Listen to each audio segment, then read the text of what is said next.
What's the reason why so many women are single? I mean, it's not exactly an economic necessity anymore. It's not like the old days where you can't work, but that's been true for a while. And I was discussing this with some of my girlfriends because, I am single myself, and it made me think about an economic concept we call assortive mating. Like most things coming from economics, doesn't sound very romantic, but in some ways it is. Assortive mating means that people are more likely now to marry someone who shares a similar economic or educational background as they do. So the college educated are marrying the college educated, and the non are marrying, well, the non.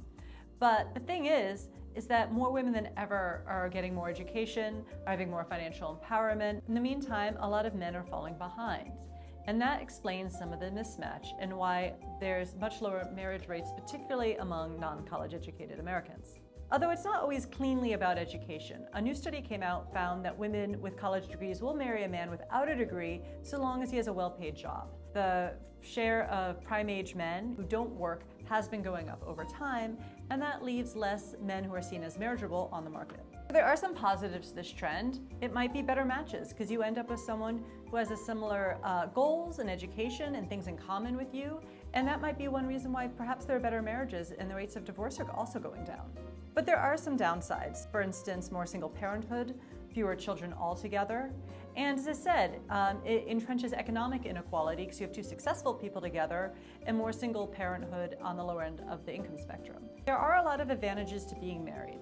And one reason why marriage has been going down is there's certainly no stigma on being single.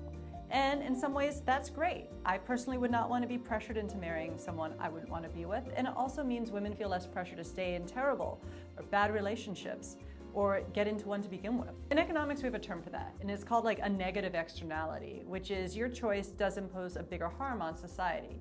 So there might be some benefit to having a little bit of a stigma, because when you do have a negative externality, you do want to sort of push people to certain behaviors. And honestly, it's either a stigma or another tax on being single, and personally, I would take social stigma. So this Valentine's Day, embrace bringing back a stigma and use your non-taxed income on a nice dinner.